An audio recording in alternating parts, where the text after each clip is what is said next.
राजस्थान कौन रहेगा? ठीक है सुमन शर्मा जी, देखिए बीजेपी को इसलिए अप्रिशिएट किया जा सकता है कि वो लगभग 90% लोकल कैंडिडेट को ही राज्यसभा भेजती है। अब 2 सीटें हैं, आपको लग रहा है कि 2 की 2 पर राजस्थानी कोई होंगे, या आपको लग रहा है कि नहीं एक सेंटर की तरफ जा सकती है, एक स्टेट की तरफ आ सकती है, जो रेशियो अभी है? देखिए, आप एक बात मैं स्पष्ट करना चाहूंगी, आप लोगों को सबको दोनों तीनों को सुन रही थी कि राज्यसभा की सीटों का जो दृश्य है, आपका दर्द भी मैं समझ रही थी कि राजस्थान से अगर जा रहे हैं तो राजस्थानी ही होने चाहिए और राजस्थान के होने चाहिए, ताकि अपने राजस्थान के विषय में वहां राज्यसभा में उठाएं। और भारतीय जनता पार्टी की यही कोशिश रही है। एक आध एग्जाम्पल आएगा सामने, बाकी सब राजस्थान के लोग ही यहां से गए हैं, जो जमीनी कार्यकर्ता रहे या हमारे यहाँ के उत्कृष्ट नेता रहे, वही लोग गए पूरे, अगर आप बैकग्राउंड को चेक करेंगे। लेकिन आज के सिनेरियो में आप पूछ रहे हैं कि क्या होने वाला है, तो हमारे यहाँ एक पद्धति है।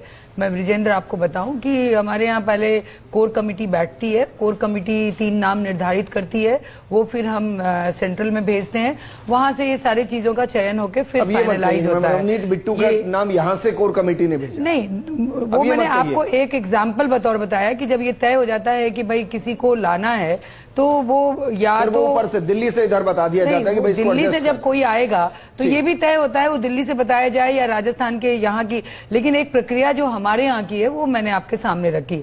और इस बार हमारी जो 2 सीटों पे पूरी 100% संभावना है, मुझे पूरा विश्वास है कि आप लोग की जो इच्छा है, सबकी जो इच्छा है कि राजस्थान के लोग जाएंगे उसमें। और बहुत ही मतलब राज्यसभा कोई ऐसे ही नहीं है कि किसी को भी भेज दीजिए, कहीं से मनमोहन सिंह जी चले जाते थे, कहीं से सोनिया गांधी चली जाती थी, ऐसा नहीं है। वहां जाके उस राज्य की बात को रखना तो बहुत जिम्मेदार लोग जाएंगे और हमारे यहाँ पूरी प्रक्रिया चल रही है। हमारे यहाँ 1 मैन शो तो नहीं है। नाम बताइए, आप तो ये मानेंगे, जिनको आप चाहते हैं कि भाई वो इस वक्त राज्यसभा में हो, जो एक दौर में राजस्थान की सक्रिय राजनीति का हिस्सा हो या वर्तमान में भी हो, ब्रिजेंद्र, उनकी ज्यादा भूमिका राज्यसभा में हो। ब्रिजेंद्र, मैं अभी इसको खोल नहीं सकती हूँ यहाँ, क्योंकि आपके चैनल पे ये बात नहीं, मैं ऑथराइज नहीं हूँ। मेरी इच्छा पार्टी में, मेरी इच्छा से पार्टी नहीं चलेगी ना, वो तो सामूहिक इच्छा होता है। Bharatiya Janata party 1 man leadership में नहीं चलती। आपको अच्छी तरीके से मालूम है कि केंद्र ने, जैसे कांग्रेस के लोग हैं कि एक परिवार तय कर देता है कि इसी को जाना है तो वो चला जाता है,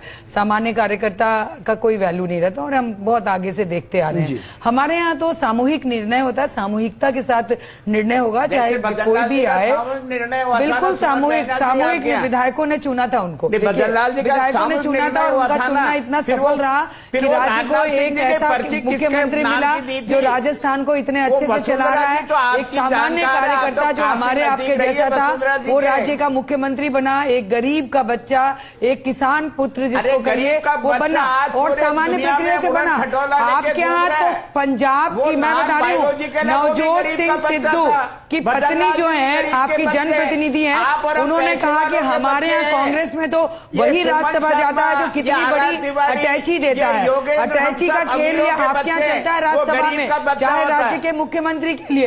राजस्थान में भारतीय जनता पार्टी में नहीं चलता है। आपकी सांसद रही है ना, वो हमारी सांसद नहीं है जो खुलेआम चैनलों पे आरोप लगाया था।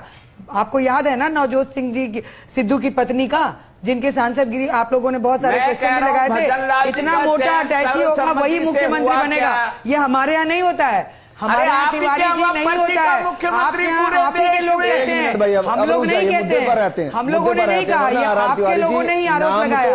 हमारे यहाँ से आरोप नहीं लगते कि कोई उड़कर आया दिल्ली एयरपोर्ट, वहां से राजस्थान की कमान संभालने के लिए भेज दिया गया, उनको भी नहीं पता था कि वो चुने जा रहे हैं। ऐसे तो बहुत होते हैं सर, लेकिन मैं सिर्फ राज्यसभा की बात कर रहा हूं और अपना दर्द बयां कर रहा हूं कि भाई यकीनन जब हम घनश्याम तिवारी जी को सुनते हैं तो एक एहसास होता है कि हाँ राजस्थान के लिए कोई बोल रहा है। जब नीरज जांगी जी को सुनते हैं हमें एहसास होता है कि हाँ वो हमारे लिए बोल रहे हैं। मैं ये नहीं कह रहा हूं कि यहां राजस्थान के लिए 10 की 10 सीटों का कोटा हो, लेकिन मैक्सिमम हो सके तो राजस्थान से मिले। उनको ये तो पता हो कि जयपुर से अजमेर जाना है तो कैसे जाना है, दूदू जाना है तो कैसे जाना है, बहरोड जाना है तो कैसे जाना है। वो आते हैं जिनको पता ही नहीं होता है कि राजस्थान का भौगोलिक दृश्य क्या है, सांस्कृतिक दृश्य क्या है, यहां की विरासतें क्या है, विकास के आयाम क्या है। मैं सिर्फ ये दर्द बयां कर रहा हूं और ये होना चाहिए सर, ये होना चाहिए। योगेंद्र जी।